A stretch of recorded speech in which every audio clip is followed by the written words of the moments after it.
Bom dia a todos e sejam muito bem-vindos à videoconferência de divulgação dos resultados do primeiro trimestre de 2026 da Três Tentos.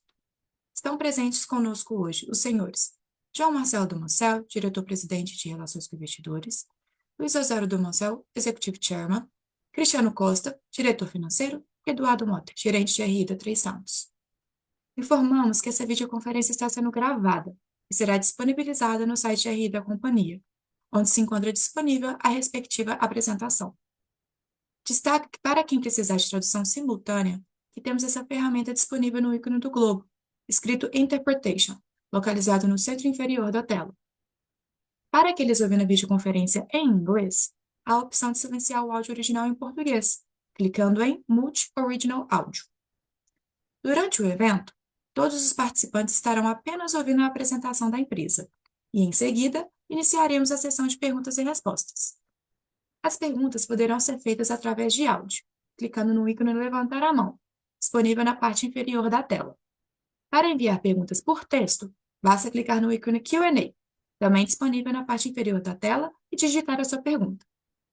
Antes de prosseguir, gostaríamos de esclarecer que eventuais declarações que possam ser feitas durante esta apresentação, relativas às perspectivas de negócio da companhia, às projeções e metas operacionais e financeiras, e ao potencial de crescimento futuro da Três Tentos, constituem-se em meras crenças e expectativas da administração da companhia, baseadas nas informações atualmente disponíveis.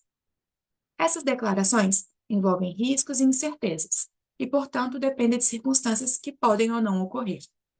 Investidores devem compreender que condições econômicas gerais, do agronegócio e outros fatores operacionais podem afetar o desempenho futuro da Três Tentos, conduzir a resultados que diferem materialmente daqueles expressos em tais considerações futuras. Agora, gostaria de passar a palavra ao senhor João Marcelo do Moncel. Por favor, senhor João, pode prosseguir. Obrigado. Primeiramente, bom dia a todos.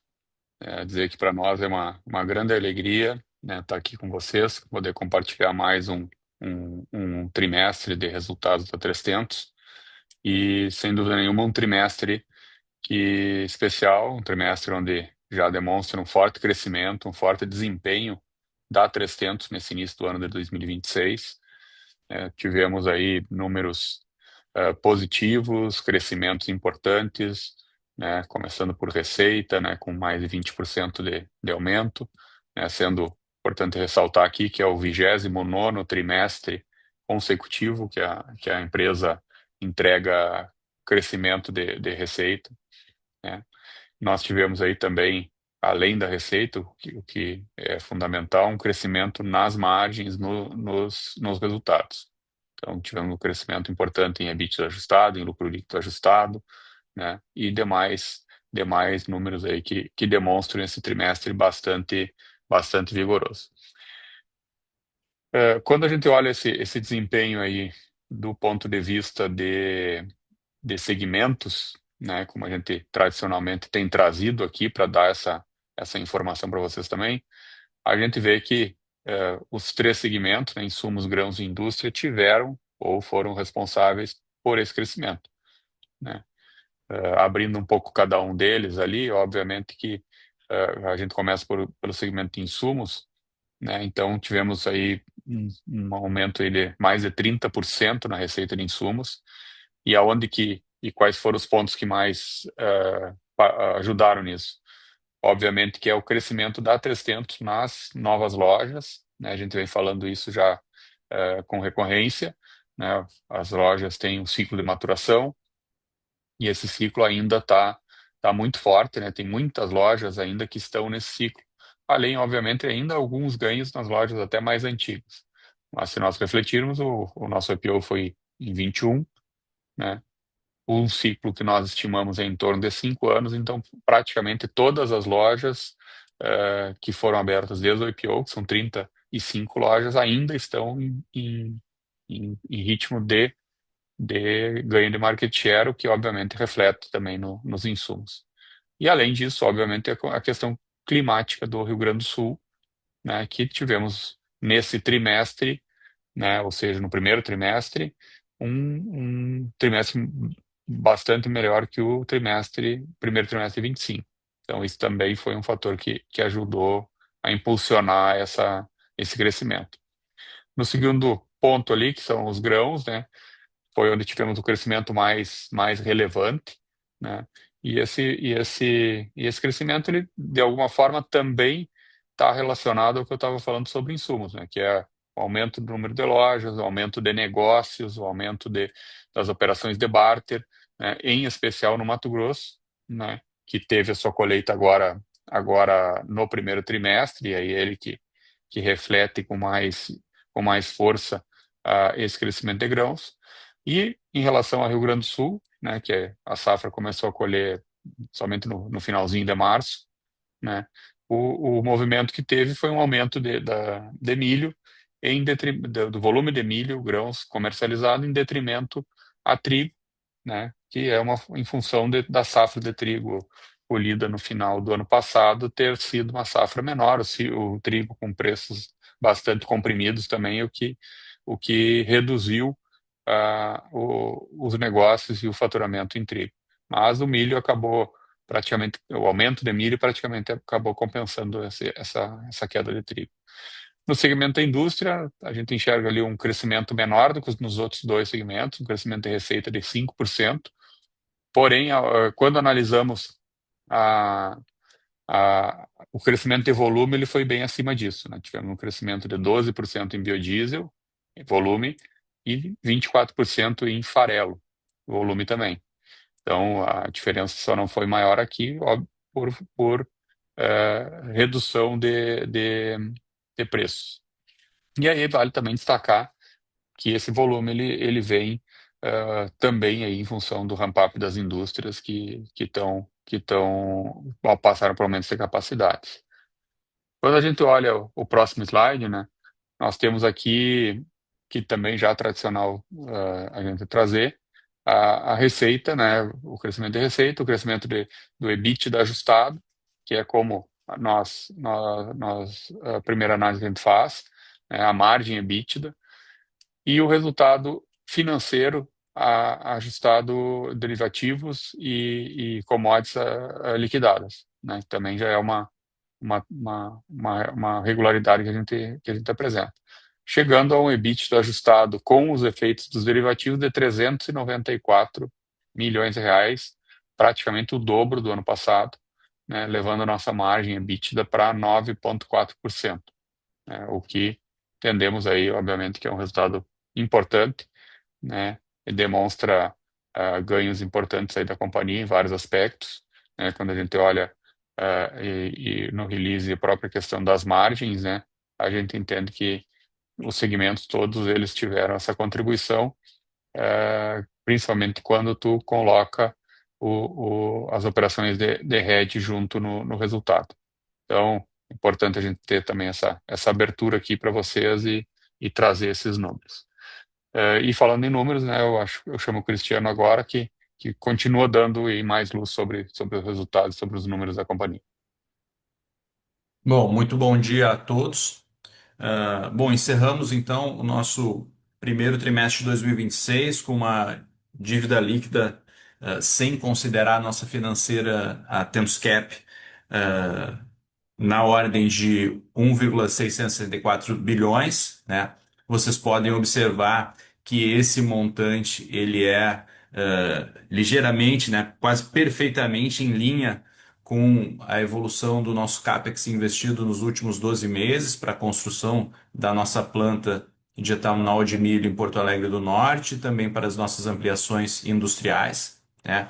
E com isso, a nossa alavancagem, né, quando a gente olha justamente esse EBITDA ajustado com o efeito dos hedges operacionais mencionados pelo João Marcelo, ele fica na magnitude de 1,37, em linha com o que a gente sempre planejou desde o início do lançamento do nosso plano do novo ciclo de crescimento. Então a gente entende que a gente está numa uma trajetória que está dentro do que foi planejado, e isso é um aspecto muito relevante para a companhia. No próximo slide, a gente mostra como se deu a evolução da dívida líquida ao longo do primeiro trimestre. Nós tivemos uma evolução de 473 milhões, né?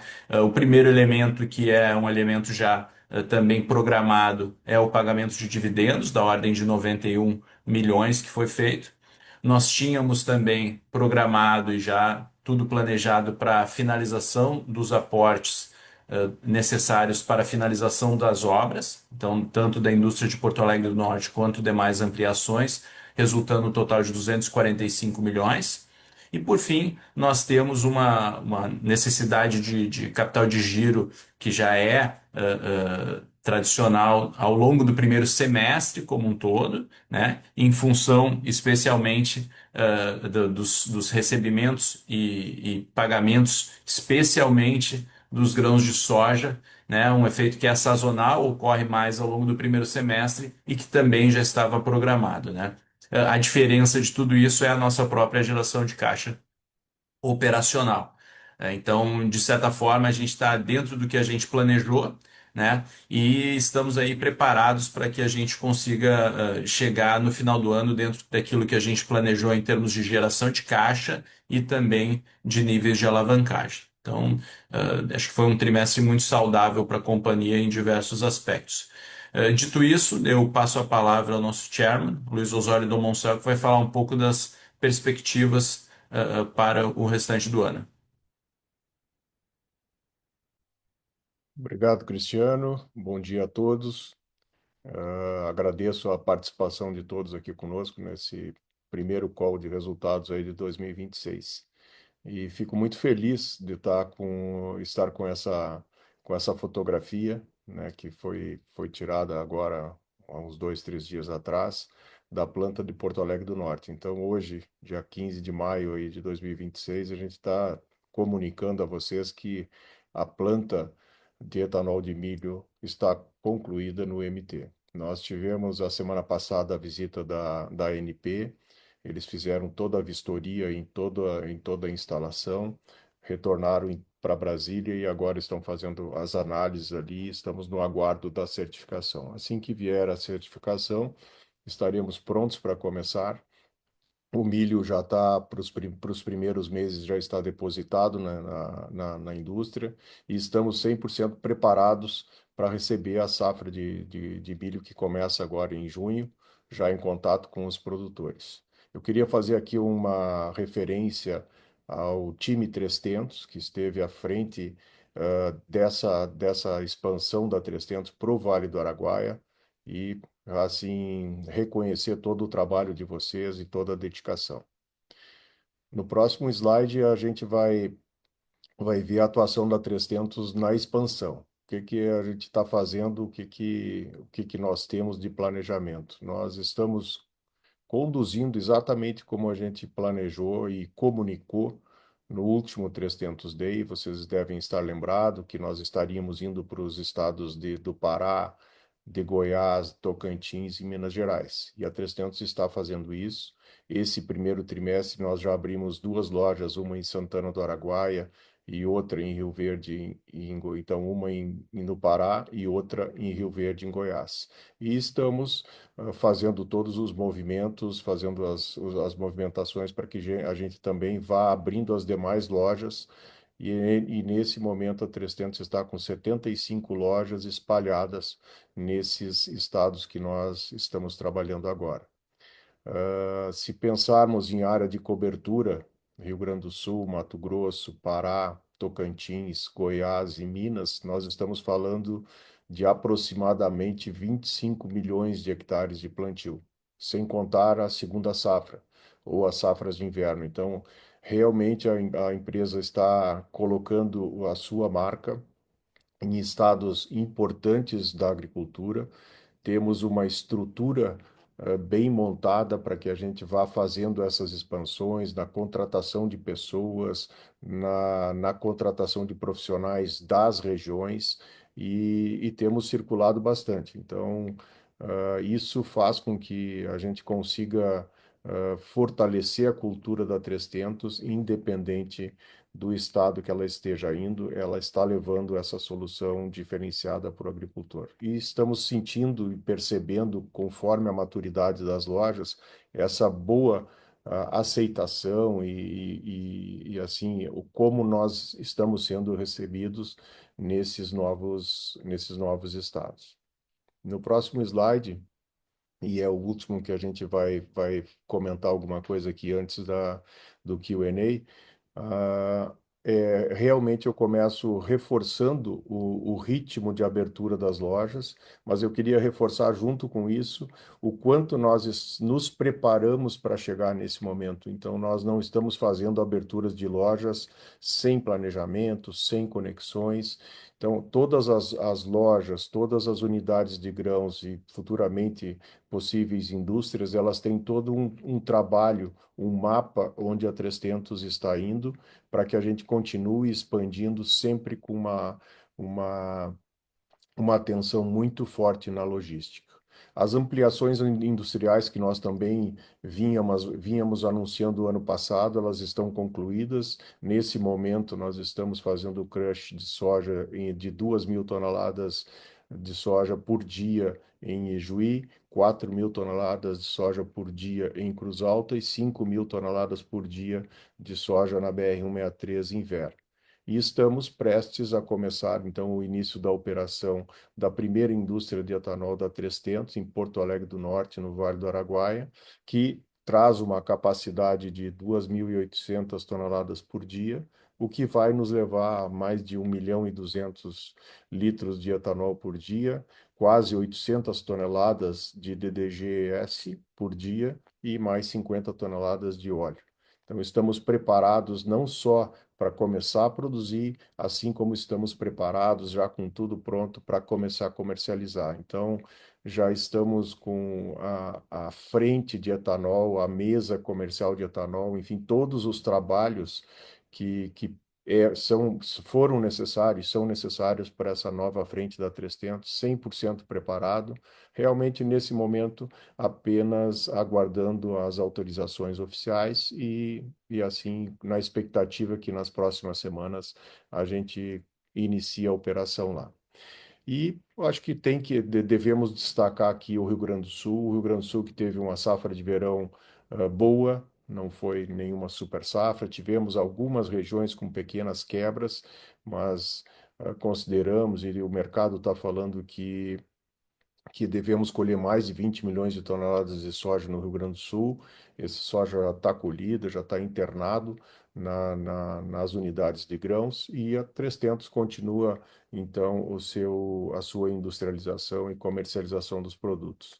E aí, para o inverno, estamos em pleno plantio da canola, a canola que o ano passado foi plantada em mais ou menos 200 mil hectares no Rio Grande do Sul. Esse ano deve chegar muito próximo, se não passar 400 mil hectares. É realmente um produto que veio agregar e veio num momento muito importante para que as soluções financeiras dos produtores gaúchos sejam melhor endereçadas, e isso vai ser feito com esse produto que tem liquidez, que hoje, com a produção de biocombustíveis, ele ficou altamente atrativo, e a gente está muito confiante na evolução da canola no Rio Grande do Sul. Então, esses foram assim os meus comentários, né? E agora a gente pode passar para o Q&A aqui e continuar o nosso bate-papo. Obrigado, pessoal.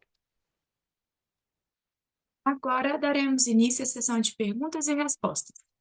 As perguntas podem ser feitas através de áudio, clicando no ícone Levantar a mão, Raise the Hand, disponível na parte inferior da tela. Neste momento, uma solicitação para ativar seu microfone aparecerá na tela. Para enviar sua pergunta de texto, basta clicar no ícone Q&A, também disponível na parte inferior da tela, e digitar a sua pergunta. A nossa primeira pergunta é do Sr. Henrique Brustolin do Bradesco. Henrique, abriremos o seu áudio para que você possa realizar a sua pergunta. Henrique, por favor, pode prosseguir. Bom dia, Luiz, João Marcelo, Cristiano. Obrigado por pegar minhas perguntas. Eu queria explorar um pouco a rentabilidade, né, nos segmentos de indústria e trading, né? E aqui acho que tem dois pontos. O primeiro, mais direto, é se teve algum descasamento, né, no patamar de hedge liquidado que a gente vê nesse trimestre que transitou, né? Se teve algum descasamento, eventualmente hedge que seria referente ao trimestre que passou nesse TRI, só para entender realmente qual patamar a gente deveria olhar aqui. E segundo, mesmo que tenha alguma questão, né, na liquidação do hedge, a rentabilidade teria sido muito forte, né? E isso vem depois do quarto trimestre, onde a gente viu o crescimento da despesa logística sem uma contrapartida total do crescimento da margem bruta, né? Então era isso que eu queria ouvir um pouco mais, assim, quais que foram os elementos, né, que trouxeram para essas duas divisões essa expansão importante de margem bruta quando a gente olha tri a tri, e como a gente deveria pensar nesse patamar olhando para frente também. Obrigado. Obrigado, Brustolin. Excelente a pergunta. Acho que vai ser muito legal a gente comentar sobre isso. Até eu peço para o João Marcelo, de repente, fazer o primeiro comentário aqui, depois o Cristiano pode até complementar. Pode ser? Claro. Bom dia, Henrique. No primeiro ponto, não teve nenhum deslocamento do RED, né, de apropriação. A questão da margem, aí já conciliando com a logística, né, e a gente vem trazendo isso de forma recorrente também, existe uma compensação, né, então quando a logística sobe, a margem tem que subir também. O que é importante para nós aqui, o que influencia essa margem? Ela tem uma influência que também está ligada à logística, que é mix de produto, mais soja, mais milho, né, mais trigo, por exemplo, né, milho no Rio Grande do Sul, como foi esse trimestre, e o mix geográfico, né. Conforme cresce o Mato Grosso, cresce a logística, mas cresce a margem bruta, porque essa logística ela vai estar sendo compensada pelo aumento de margem bruta. Então, essa é uma tendência. Esse primeiro trimestre foi um primeiro trimestre onde tivemos bastante soja no Mato Grosso, né? Então, por isso que a logística ela ainda continuou relativamente pressionada, né? Eu digo em proporção, né? Mas também tivemos a rentabilidade vindo de soja. Se tu lembrares, no trimestre passado, a gente trouxe aqui um domínio quase que da parte de grãos das operações de milho, em especial no Vale do Araguaia, onde tivemos um incremento de frete, né, na logística, porém o milho, por características do negócio e de momento de negócio, ele trouxe uma margem pequena e não conseguiu, de uma maneira global, mostrar um grande incremento de margem. Então, esse basicamente são os pontos aqui.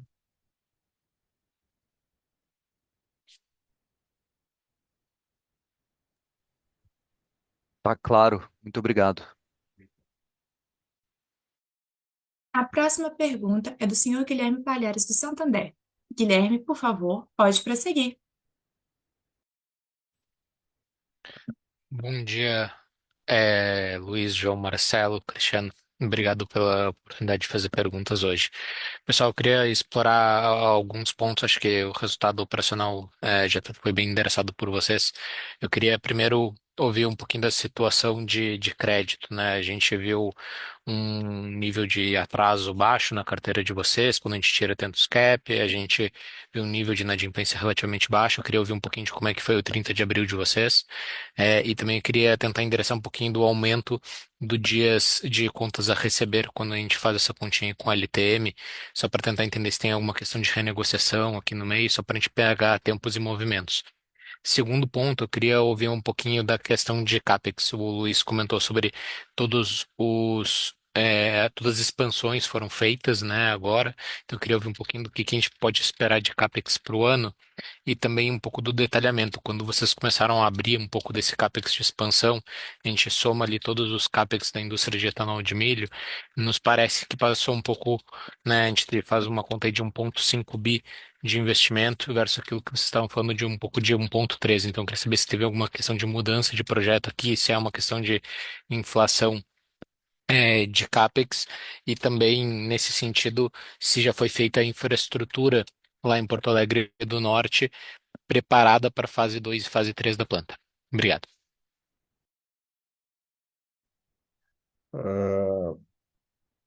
Obrigado, Palha, aí pelas perguntas. Né, eu começo aqui até só comentando por alto, depois o João Marcelo me complementa, mas da inadimplência, eu acho que, mais uma vez, talvez a gente fale algumas vezes aqui ainda hoje, na força do ecossistema 300. Então, eh, quando a gente tem um relacionamento com os nossos produtores do início ao fim da colheita, isso faz com que realmente a gente esteja muito próximo com ele, sempre planejando não somente o plantio, mas depois no momento da colheita, no momento da entrega do grão, no momento do head desse grão. Então a gente vem observando assim muitos produtores fazendo uma gestão, mesmo em momentos não tão favoráveis, fazendo uma gestão responsável das suas áreas, das suas propriedades. No Mato Grosso, no Vale do Araguaia e na BR-163, os recebimentos foram praticamente 100%, então pequenos ajustes que tivemos que fazer lá. No Rio Grande do Sul está indo muito bem também. Então, obviamente que nós gaúchos temos que duas safras, até um pouquinho da terceira safra para trás, a gente ainda está recompondo, o produtor vem amortizando esses débitos que ficaram das safras que tivemos estiagem e também da enchente, mas tudo isso está sendo superado pelo produtor. Então, por isso, esse relacionamento da 300 com o produtor em todos os níveis das atividades dele nos traz, nos traz assim essa segurança maior e nos traz esse nível de inadimplência bem baixo. Mas o João Marcelo agora acho que pode me complementar nesse ponto e também falando de contas a receber ali o CAPEX do etanol. Tudo bem, palestra? Não, eu acho que nessa linha que o Luiz trouxe já, a questão dos prazos de pagamento aí, ele tem tem um movimento que está acontecendo, que é o aumento, obviamente, da venda de barter, né? Então, à medida que a gente vai crescendo as operações no Mato Grosso, né? Ele, ele também ele vai impactando no prazo de pagamento. E o fenômeno, obviamente, que também alinha isso, que é a compra mais antecipada, né? O produtor fez vários negócios, né? Travou muita coisa já de soja 26, 27 e até milho 27, né? Antecipadamente, né? Entendendo que é ali que, aproveitando ali ó, aquele momento antes da guerra, de fertilizantes mais baixos, de custo de relação de troca um pouco melhor, então houve essa antecipação. E alinhado a isso ainda a questão do aumento na nossa venda de insumos para canola, né, que também basicamente todo ele foi realizado agora no primeiro trimestre, e esse vencimento da canola é só para o final do ano, então ele tem um prazo mais alongado. Sobre o terceiro ponto teu aqui, a questão do CAPEX, né, nós estamos fazendo os fechamentos ainda, e a gente logo deve fazer assim uma atualização. De fato, tem alguns movimentos que tu já citou ali, né? Questão de inflação, câmbio, a própria parte de infraestrutura da segunda fase, que tiveram alguns adicionais, mas a gente vai fazer uma atualização oficial aí em breve. Perfeito, João Marcelo. Só para confirmar, então, a infraestrutura da planta de Porto Alegre do Norte, ela já foi dimensionada pensando numa possibilidade de expansão lá para frente. É isso, né? Sim, ela tem vários aspectos aí que já estão preparados para as duas fases. Tá bom, pessoal. Muito obrigado. Boa agenda aí em Nova York. Obrigado. A próxima pergunta é do senhor Tiago Duarte, do BTG. Tiago, por favor, pode prosseguir. Oi, bom dia, João, Luiz, Cristiano, bom dia a todos, bom falar com vocês. Eu queria trazer a discussão para a parte de insumos. Primeira parte da pergunta na verdade, acho que é o melhor primeiro trimestre né, para essa divisão, acho que a gente tem do histórico aqui, né? Isso muito a despeito no momento da participação do Mato Grosso, que chega a mais de 40% da venda, né? Então, Eu queria resgatar uma discussão que a gente já teve algumas vezes, né, sobre a margem de contribuição do Mato Grosso em termos estruturais, né, é, e o quanto que, o quão surpresos vocês estão com essa margem um pouco melhor na região. Vocês mencionam questão de mix no Rio Grande do Sul, por conta de uma safra mais cheia e tal, mas realmente dá a impressão que é o Mato Grosso que está ajudando em relação ao que o patamar de rentabilidade do negócio no ano passado. Então, se vocês puderem separar um pouco questões talvez mais conjunturais, como propriamente preço de fertilizante, ou para questões estruturais, melhoria de ambiente competitivo, acho que ajuda a entender se a gente deveria mudar um pouco a régua, né, o sarrafo, quando a gente pensa num patamar mais estrutural de rentabilidade. E a segunda pergunta é mais se vocês puderem falar também um pouco o perfil, né, dessas lojas que vocês já abriram, né, Goiás e no Pará. Principalmente quando a gente olha Goiás, né, vocês falam no release de uma área de cobertura, se eu não estou enganado, de 1,6 milhão de hectares para essa loja, o que daria para essa loja de Goiás uma área de cobertura maior do que a área média do que a gente aprendeu a olhar para o Mato Grosso. Então, mais para entender se essas regiões para onde vocês estão indo, a gente deveria esperar mais parecido com o Mato Grosso, né? Maior giro, menor margem, alguma coisa talvez mais parecida com o Rio Grande do Sul, menor giro e maior margem, enfim. Isso também é importante, dado a expansão nessas outras regiões. É isso, obrigado. Bom dia, Thiago. Obrigado pelas perguntas aí. Eu, assim, vou comentar um pouquinho aqui da loja de Goiás ali como exemplo, ali em Rio Verde, né? Nós estamos, assim, colocando essas áreas, até que colocamos no release ali, a gente está colocando as áreas totais do estado, das regiões, enfim, como potencial e colocando e marcando as bandeirinhas, né? Onde a gente vai concluindo a instalação da loja, a gente vai colocando, assim, o potencial que a gente pode atingir, mas nós vamos, assim, obviamente, ir colocando mais unidades, e assim que a gente for colocando mais unidades, a gente vai tendo as regiões que efetivamente a gente vai atuar. No caso, quando formos para o Mato Grosso, a gente pode olhar o Mato Grosso como 15 milhões de hectares de soja, ou olhar o Mato Grosso na BR-163 ali com 5 milhões e meio de hectares de soja. Então, são essas regiões que a gente tem colocado num total como potencial, e depois, obviamente, a gente vai fazer a subdivisão dentro das regiões conforme as lojas forem sendo instaladas. Isso vale também para Santana do Araguaia, Redenção, enfim, e as demais unidades que a 300 vai trabalhar. Sobre a margem de contribuição dos insumos ali, eu pediria que o João Marcelo fizesse o comentário aqui, por favor. Bom dia, Thiago. Então, de fato, os insumos eles estão tendo um desempenho importante para nós, né, o segmento. Tem fatores estruturais, como tu bem trouxe já, né? O ambiente concorrencial ele está menos intenso, eu diria, né, em função da acomodação de players aí, do próprio cenário do mercado como um todo, onde eu entendo que o mercado está buscando sim um nível de rentabilidade melhor de um modo geral, e a concorrência ela não está tão acirrada, né? Segue acirrada, mas talvez não nos níveis que nós tínhamos há algum tempo atrás, né? Esse mix margin, ele de fato tem um balanço aí, o Mato Grosso vem aumentando. Estruturalmente, a margem do Mato Grosso ela tende a ser menor que a do Rio Grande do Sul, e assim continua. Porém, esse gap de diferença, ele varia em alguns momentos, e ele teve uma variação menor, ele teve uma variação positiva, no caso, ele diminuiu um pouco, estreitou um pouco essa diferença.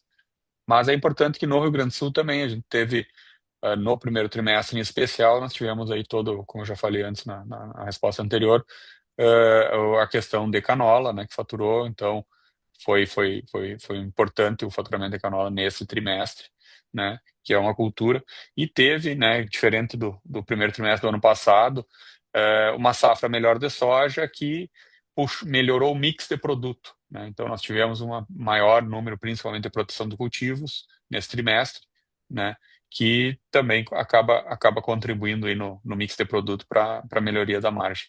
Mas, pensando em futuro, a nossa briga, de fato, é para continuar focando em rentabilidade, né? A gente tem aí vários aspectos aí ligados, barter, né? Essas culturas alternativas que a gente está fomentando, né? A nossa força de assistência técnica para ter o produtor junto, posicionamento em novas regiões, né? E aí a própria questão daí dessas regiões novas, a gente entende que estruturalmente elas vão estar mais parecidas com o Mato Grosso, né? Eventualmente com algumas regiões, né, um pouco melhores talvez aí, dependendo de cada situação e de cada dinâmica ali. Mas a gente tá otimista assim com insumos aí para o ano, não só em volume, mas também como rentabilidade. Tá ótimo, obrigado. A próxima pergunta é do senhor Bruno Tomazetto, do Itaú. Bruno, por favor, pode prosseguir. Oi, pessoal. Bom dia. Obrigado por pegar as perguntas aqui. Nosso lado são duas também. Primeiro é só para pegar um update da planta de etanol de milho, agora a visão mais atualizada, agora já mais perto do início das operações ali, sobre o economics desse primeiro ano, como vocês esperam que performe. A gente teve esse etanol com alguma queda de preço nesses últimos 2 meses, né? Eu sei que vocês colocaram ali que já tem alguns contratos de fornecimento fechado. Imagino que o milho também tenha sido bem originado ao longo desses últimos anos. Mas também tem a curva de aprendizado da operação. Então, quando a gente coloca todos esses fatores aqui na mesma balança, né? É só se vocês pudessem dar uma visão para a gente aqui sobre como que a gente pensa a curva de rentabilidade ao longo do ano e quando que vocês acham que a gente já deve atingir o nível que vocês consideram aí como um run rate, tá? E aí a segunda pergunta é mais um follow-up nesse comentário agora do João Marcelo, tá? Enfim, acho que tá claro aqui que aparentemente é um ano de custo mais alto para o agro, tem toda a história do fertilizante, o mercado de semente também menos sobreofertado. Então é mais para pegar a percepção de vocês sobre se a gente poderia ver algum efeito de timing de aquisição nesse ano que muda a cabeça de vocês, pelo menos na distribuição do ano, de alguma forma, né? Então, o produtor tomando decisão mais tardia, se vocês já conseguem ver isso, ou se vocês acham que isso vai acontecer ali chegando mais perto da etapa do plantio. É isso, obrigado. Bom dia, Bruno. Obrigado aí pelas perguntas. Começamos aqui então pelo etanol, daí eu peço para o João Marcelo, enfim, o Cristiano também irem fazendo as considerações deles. Nós estamos conforme eu falei no início ali na apresentação, a gente está com toda a parte comercial, assim, a estrutura comercial para dar seguimento na planta de etanol de milho preparada, né? Nós já temos os primeiros contratos também feitos, já estamos com uma boa parte do milho comprado, obviamente que agora entra a safra, a gente vai estar comprando mais, e nós estamos, assim, hoje conseguindo comprovar com os negócios que estamos fazendo que nesse momento na análise a gente está tendo, assim, um resultado em linha com o que o mercado vem reportando. Então, o mercado vem reportando esses níveis de retorno e a 300 está atingindo, assim, no mínimo, esse número médio que o mercado vem reportando e a gente está muito satisfeito, assim, com assim, uma perspectiva bem boa daqui para frente. Mas, João Marcelo, poderia comentar também sobre esse assunto e sobre o custo no agro e esse timing que o Bruno levantou agora, esse time de compra. Perfeito. Bom dia, Bruno. Não, de fato, acho que a gente está com essa expectativa. Nós temos um ramp-up da planta que está bem, até pelo tempo que a gente está tendo de ajustes agora, de comissionamento, como a gente chama, que é testar a planta sem produto, que é o que a gente está fazendo agora.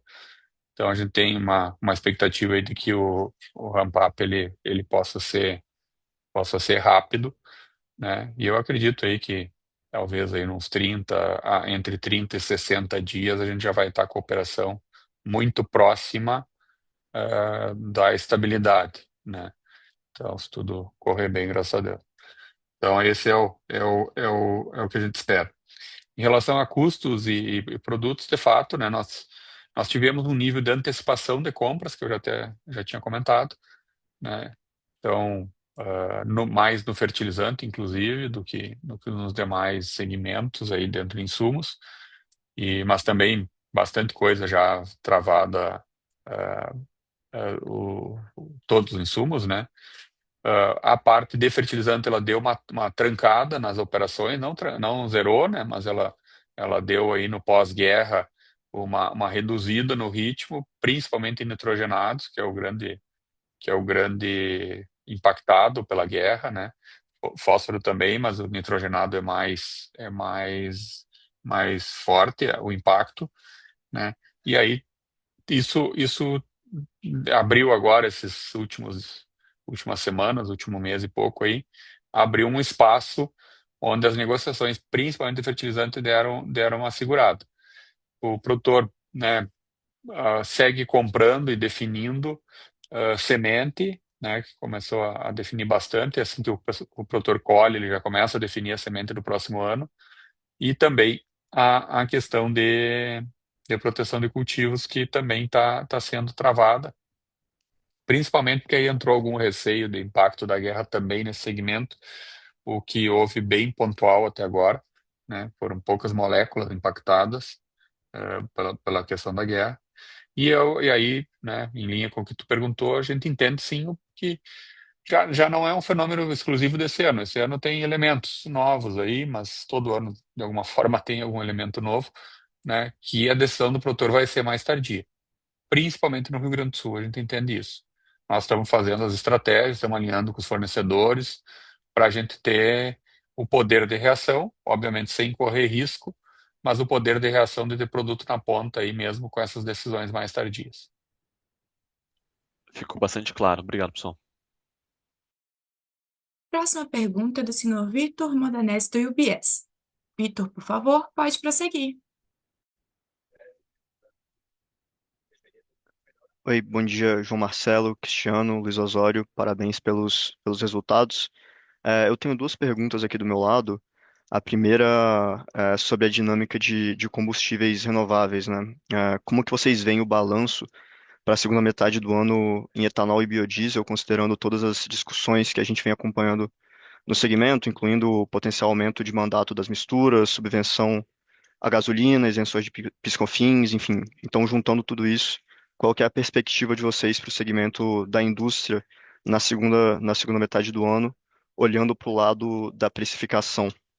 E aí, o meu segundo ponto, talvez voltando ao ponto trazido na pergunta inicial sobre indústria e grãos, mas de uma perspectiva ligeiramente diferente.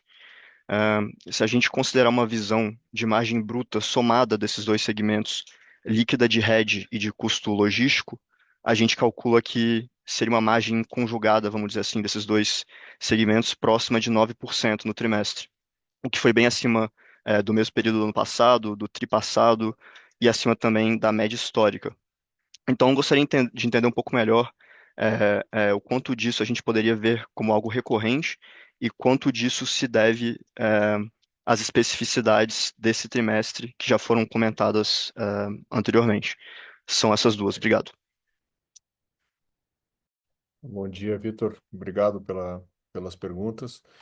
Dos biocombustíveis, a visão da 300, obviamente, que é assim, a gente está considerando e analisando o segundo semestre, né, com os reflexos que a gente pode ter depois de medidas tomadas assim por governo, não somente o governo brasileiro, a gente vê os governos ao redor do mundo se preparando e tomando medidas que possam apoiar as suas economias para superar e suportar esse momento mais desafiador, na parte da logística, principalmente do petróleo, né, e que vai afetar e está afetando todos os países. Nós temos na 300, Vitor, uma visão de muito mais longo prazo, né? Então, a gente realmente acredita na evolução, já a consolidação e evolução. Nós temos, assim, não temos como não falar que o etanol, que começou com etanol de cana, depois foi adicionado etanol de milho no Brasil, não está consolidado, é um biocombustível consolidado, né, onde a gente tem a expectativa, hoje estamos com 30% de blend, a gente tem a expectativa que essa mistura continue crescendo e sendo cada vez mais eficiente.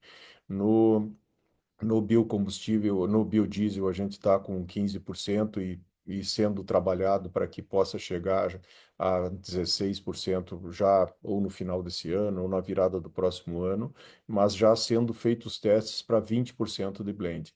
Então é o Brasil com a matriz energética mais limpa do mundo. É muito assim legal quando a gente encontra assim empresários, pessoas do mercado, assim profissionais do mercado e elogiando e reconhecendo essa grande vantagem competitiva que o Brasil tem em relação a outros tantos países, né? Então é uma produção de biocombustível trazendo cada vez mais possibilidade de também ao mesmo tempo uma produção de proteína vegetal. Então a gente fica bem otimista tanto para esse segundo semestre, mas principalmente numa visão de longo prazo. E quanto às margens de grãos, e indústria, eu pediria que o João Marcelo com o Cristiano vocês pudessem bater um papo sobre esse ponto, ok? Ok? Acho que eu falo aqui, tu me complementa, Cristiano. Na realidade, eu acho que só num aspecto mais amplo, assim, as margens da indústria de grãos, sem dúvida, tiveram um desempenho muito bom nesse trimestre. E a pergunta que tu falou que vai ser recorrente, eu acho que, assim, de novo, num aspecto mais amplo, não foi exatamente a situação desse trimestre, mas nós vamos ter cada vez mais uma atuação industrial, né, crescente, que é uma atuação que agrega margem em teoria, né? Então, para os próximos trimestres aí, né, ou para a sequência do ano a partir daqui, nós vamos ter maiores volumes nas indústrias, tanto de soja, né, e a entrada da indústria do etanol de milho. Então, nós entendemos que isso é um catalisador da melhora da margem combinada com o que tu analisou aqui, né? E na questão de grãos, obviamente que também o mix de grão pesando um pouco mais para o Mato Grosso, ele também abre mais oportunidades de captura de margem. Não é que exatamente vá fazer mais margem lá, mas tu tem mais oportunidade de margem também no Centro-Oeste, basicamente no Rio Grande do Sul, onde é o mercado mais alinhado com diferenciais menores, né? Mas eu acho que, de modo geral, isso aí, não sei se tu quer comentar alguma coisa específica, Cristiano. Não, obrigado, João. Não ia comentar só dois aspectos que eu acho que são muito relevantes quando a gente tenta separar, assim, margem grãos, mais indústria e excluir os demais setores, né? Acho que todos os setores são fundamentais aqui e muitas vezes um gera o contrabalanço para que os negócios nos outros sejam proporcionados, né? Então acho que aqui a gente tem que ressaltar a força do ecossistema e isso vale desde um barter, mas também vale na operacionalização dos hedges e das posições também, porque muitas vezes a gente está fazendo um hedge natural entre uma importação de fertilizante e uma venda de soja, e isso se coloca lá dentro daquele hedge operacional, né? Então, eu acho que isso também é um aspecto importante. O segundo aspecto importante é que trazendo um pouco do que o João Marcelo colocou das oportunidades, na medida que a gente ganha determinadas localidades e ganha também escala, a gente consegue capturar essas oportunidades não só na logística, não só no barter, não só na venda de insumos, mas também no trading de grãos, trabalhando melhor uma posição de inverso que muitas vezes não era possível e fazendo o hedge casado com isso e aproveitando algumas oportunidades. A gente teve, apesar dos preços não terem variado tanto quando a gente compara o 31 do 12 com o 31 do 13 em magnitudes de commodities, ao longo dos trimestres tem muita volatilidade. E aí também a gente tem que estar fazendo essas posições com bastante cuidado. Então, acho que aqui tem esse efeito, né? E de estar posicionado, fazendo barcos longos, né? Fazendo os frames, montando todas essas estratégias que permitem que a gente capture. Mas lembrando, nesse teu cálculo ali, a gente teve também a questão da logística que impactou. Então, assim, tem que entender do teu cálculo o que que é o líquido do líquido mesmo, né? Mas a gente tem esse efeito que a gente vem assim fazendo esse investor education ao longo de todos os trimestres, que é na medida que a gente vai conseguindo fazer essa captura dessa margem na margem bruta, tem um efeito que ele fica no SG&A. Então, acho que todos esses elementos conjugados permitiram que a gente tivesse um trimestre que tem elementos que são conjunturais, mas tem elementos que são estruturais. E claro, mais uma vez, e ressaltando aqui uma fala do Luiz Osório, né? A gente tem que cada vez mais olhar a 300 integrada e também a 300 ao longo do ano que a gente vai ter. Não é porque de repente um trimestre teve uma logística um pouco mais pesada que a gente está tendo um problema, né, estrutural, um desafio estrutural, e nem então quando a gente vai muito bem também não é somente algo estrutural. A gente tem um balanço que ocorre e que é natural no setor ter trimestres um pouco mais com uma margem um pouco maior, um trimestre um pouco mais dentro daquela nossa média histórica. Eu acho que aqui o mais importante é a resiliência do negócio diante dos trimestres desafiadores, como foi esse. Imagina, nós tivemos um trimestre com bastante volatilidade e a gente teve um início de uma guerra, né? Então, tudo isso é relevante para que a gente volte e valorize o trabalho feito e valorize esses nossos resultados e também entendendo que isso não significa que os desafios não foram embora. Pelo contrário, nós temos aí desafios de todas as ordens, né? Você mencionava a questão do combustível renovável. A gente tem toda essa questão da subvenção que vai ser dada ao combustível, à gasolina. A gente tem diariamente visitado as questões tributárias, o entendimento de como isso vai afetar as margens no final. Então a gente tem toda uma visão de longo prazo, como o Luiz Osório colocou, mas a gente está sempre atento a esses efeitos de curto prazo para tentar justamente capturar essas oportunidades. E eu acho que a gente vai poder fazer um trabalho muito qualificado também quando nós estivermos fazendo os nossos negócios no setor de etanol e DDG. A gente tem trabalhado bastante, equipe muito dedicada, buscando as estratégias de longo prazo, mas sempre de olho nessas possibilidades de curto prazo. Então, era só esse complemento que eu queria fazer, Vitor. Perfeito, está bem claro. Obrigado pelas respostas. A nossa próxima pergunta é do senhor Gabriel Barra, do Citi. Gabriel, por favor, pode prosseguir.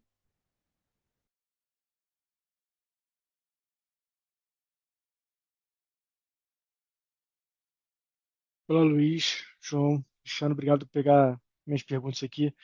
É, eu queria pegar um pouco mais, talvez até um pouco a parte de investimento da companhia, né? Eu acho que a gente falou um pouco sobre o projeto de etanol de milho, de Porto Alegre. Acho que nesse ponto, se pudesse fazer só um follow-up rápido, eu queria ouvir um pouco de vocês como está a perspectiva para impacto para esse ano em termos de resultado, né? Dado a gente esperava que a planta fosse entrar um pouquinho mais cedo esse ano, a ANP fez a vistoria agora em maio. Se pudesse só falar um pouco sobre a perspectiva aqui de impacto para esse ano, se daria para manter as expectativas que a gente tinha no começo do ano. Eu acho que possivelmente tem menos meses aqui de produção, então eu queria ouvir um pouco de vocês sobre essa questão do atraso. O Luiz falou que deve entrar nas próximas semanas, só para tentar entender um pouquinho melhor os números por trás da discussão. Segundo ponto sobre redenção. A gente falou pouco sobre redenção, sei que é um projeto um pouco mais para frente, mas eu queria ouvir até um pouco sobre a questão do CAPEX, né? A gente, como foi falado aqui, sobre o CAPEX de Porto Alegre do Norte, ele acabou escorregando um pouquinho, é um projeto que está um pouco mais para frente. Como que está a cabeça aqui para CAPEX e timeline para redenção? Se a gente deveria continuar com as mesma perspectiva, mesma cabeça para investimento e timeline para redenção. E se permitir uma última, até que acho que envolve os dois projetos, né, e de certa forma todo o business industrial, a gente tem falado muito sobre, dado esse contexto de guerra, falado sobre o E-32 e o B-16, e é uma semana importante no Brasil, em Nova York, a gente tem tido muita discussão, teve Sugar Deal, né, mas tem bastante, acho que movimento em relação a isso. Eu queria ouvir um pouco de vocês como está a discussão sobre o B-32 desculpa, o B-16 e o E-32 na visão de vocês, né? Se a gente deveria esperar para esse ano, como estão as discussões, se está perto de acontecer, ou se é uma coisa que talvez ainda vai demorar algum tempo. Bom dia, Barra. Obrigado pelas perguntas aí. Acho que nós vamos, assim, fatiar elas, né? Vou fazer algum comentário aqui do E32 e do B16, né? A gente tem tido, assim, reuniões, inclusive aqui em Nova York, nessa semana que estivemos aqui. E com muitos assim agentes do mercado, agentes de governo, enfim, pessoas que estão bem ligadas aos trâmites. Quanto ao B16, é a continuidade dos testes, então já está tudo dentro de um planejamento, né? Agora é a conclusão para que isso possa acontecer. Então, o Brasil tem a consciência de que ele tem hoje uma capacidade de produção para atingir esse percentual com tranquilidade. Ele tem ajustes que estão sendo feitos em algumas indústrias, pelo que a gente sabe, para que assim tenha uma melhora da qualidade e que a gente continue assim produzindo esse biocombustível sempre com muita segurança. O que a expectativa que nós temos que tenha uma possibilidade de que aconteça agora no segundo semestre, mas em pior das hipóteses no início do próximo ano. Quanto ao E32, ele está mais próximo, né? Pelo que a gente conversou aqui, é bem provável que já agora no meio do ano a gente já tenha o incremento de mais 2% de etanol a anidro na gasolina. Então, esses são os comentários que a gente tem assim, participado, ouvido aqui nos fóruns que a gente participa. Quanto ao investimento de etanol, assim, e os impactos nos meses de produção, a gente achou por bem ainda não fazer nenhuma mudança de guidance, né, que nós tínhamos dado. Nós achamos que agora, então, começando nas próximas semanas, já dentro de uns 30 dias, talvez, um pouquinho mais, a gente já tem a planta, assim, 100% produzindo, e aí quando ela tiver nessa performance que nós julgarmos adequada, a gente vai então olhar para ver em que momento, em que volume a gente pode atingir até o final desse ano. E quanto à redenção e o CAPEX ali de Porto Alegre do Norte, João Marcelo, se tu puder comentar um pouquinho mais aqui a respeito. Em relação ao CAPEX, né, Barra, eu já tinha comentado na outra resposta ali, né, a gente está fazendo uma avaliação, ele sim está um pouco acima do 1.300, que era o nosso número, né, em função de alguns aspectos que eu já citei também, e a gente vai fazer essa atualização em breve. Em relação à redenção, né, de fato, o nosso projeto ele é exatamente igual ao de Porto Alegre do Norte, a princípio, então é uma replicação, e ele tem a questão de timeline, como tu perguntou, né, nosso objetivo para esse ano é trabalharmos com terraplanagem, né, agora durante o período que termina as chuvas lá no período seco, né, que seria agora entre junho até o mês de outubro, né, a gente adiantar essa questão de terraplanagem, para daí, dentro das avaliações, aí, a gente começar uma obra no decorrer de 2027. Então, esse é o timeline que foi o que a gente anunciou lá, e é o que tá em andamento aqui. A gente está trabalhando agora, finalizando a parte de licenças ainda, né, ambientais e de toda a ordem aí para começar a implantação da terraplanagem, como eu falei. Obrigado, João. Obrigado, Luiz. Valeu. A próxima pergunta é do senhor Ricardo Boatti do Safra. Ricardo, por favor, pode prosseguir. Oi, bom dia, Luiz, João Marcelo, Cristiano, demais participantes.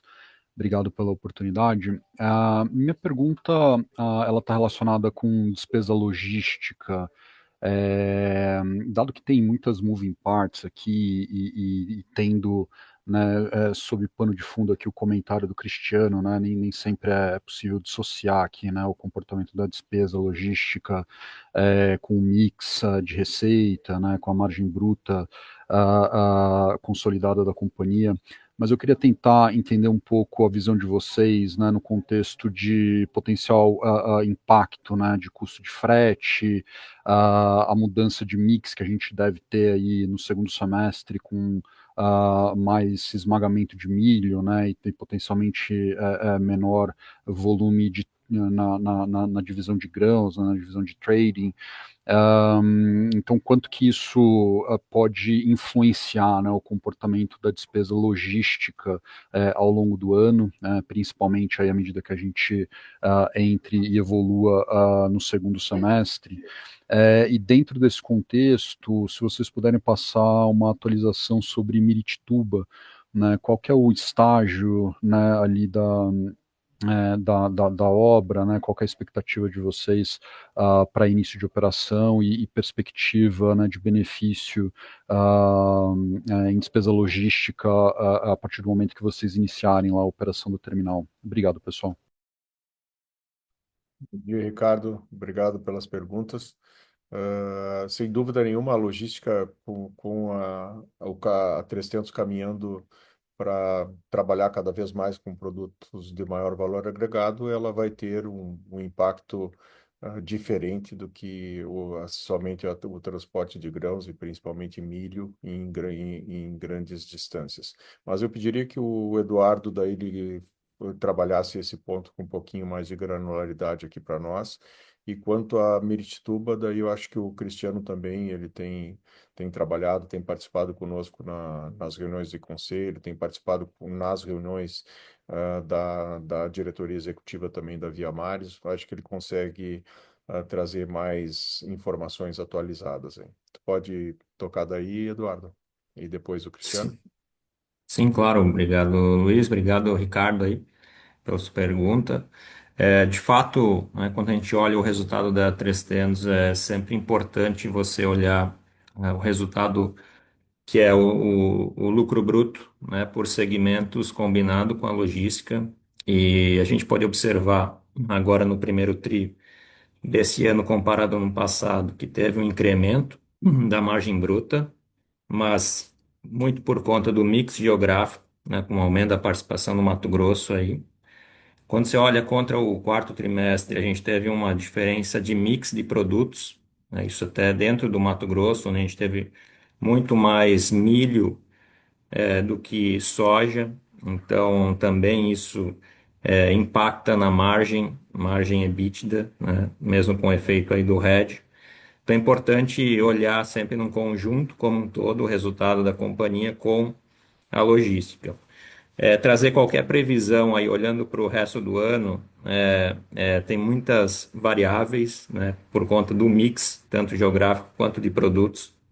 Então, o importante é olhar, sim, um histórico de um pouco mais de longo prazo, olhando os últimos 12 meses. No trimestre, sempre você pode ver alguma variação por conta de mix, principalmente, né?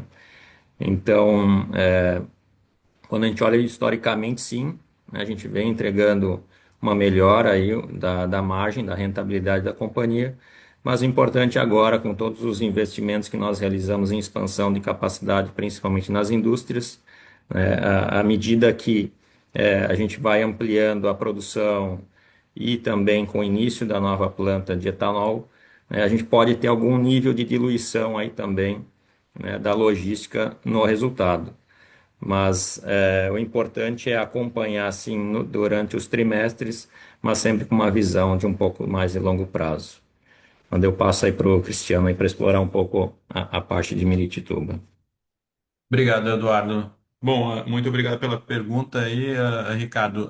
Com relação ao nosso terminal e do portuário de Miritituba, vai muito bem, a obra caminhando dentro do que a gente havia planejado. A gente teve algumas intercorrências de chuvas acima da média ao longo do primeiro tri, mas a gente já está conseguindo recuperar isso.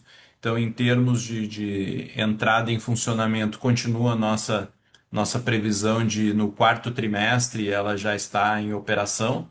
Lembrando que essa é uma primeira fase, então depois, logo em seguida, já iniciam as estruturas de ampliação. né? Mas a nossa visão é que já no primeiro trimestre de 2026 a gente já consiga capturar um pouco desse investimento que vai nos propiciar uma saída ali, que vai evitar especialmente aquele trecho ali da transportuária e permitir que a gente tenha maior latência na saída de grãos, na medida que já estamos, né, operando aí com ampliação full, e produção de farelo em Vera. Então ali vai ser fundamental ter essa saída de escoamento para que a gente consiga sair e capturar todo o ganho de eficiência, não só em termos de tarifas logística, mas em termos de velocidade de escoamento naquela região no pico da safra, que é quando a gente tem esses maiores diferenciais de preço que você observa acontecendo.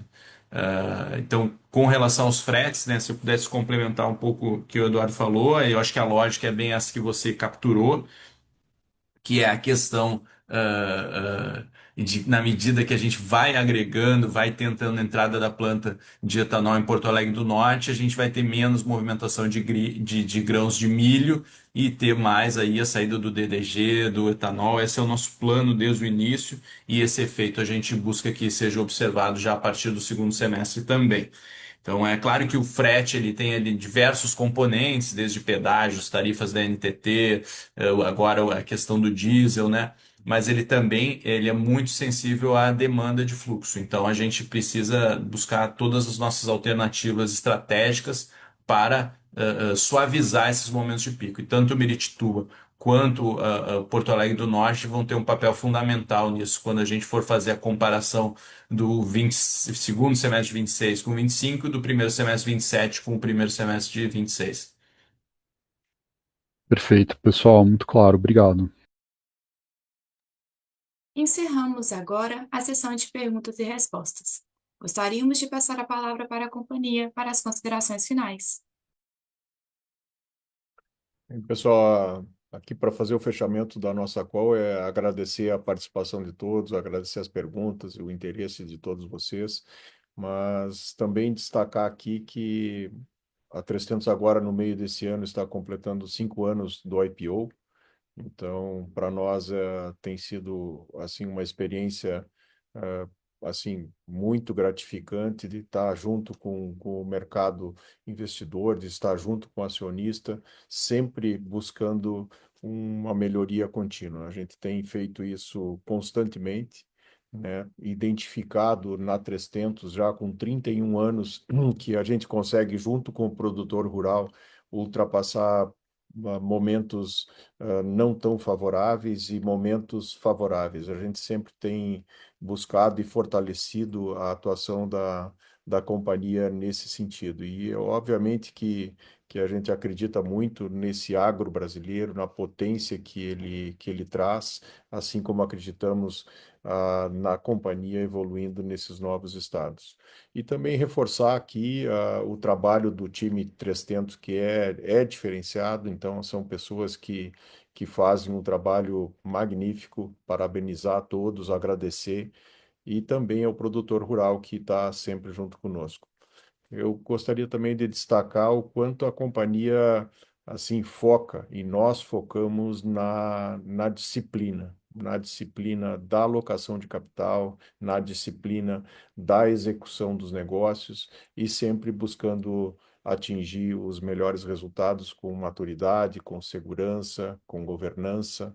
Então, é esse recado que eu queria deixar para vocês aqui no fechamento desse primeiro trimestre, motivados aí para um segundo trimestre, começarmos com a nossa planta em Porto Alegre do Norte e seguirmos a evolução conforme a gente tem programado com todos. Muito obrigado e um bom dia. Videoconferência de resultados referente ao primeiro trimestre de 2026 da 3tentos está encerrada. O Departamento de Relações com Investidores está à disposição para responder as demais dúvidas e questões. Muito obrigada aos participantes e tenham um bom dia!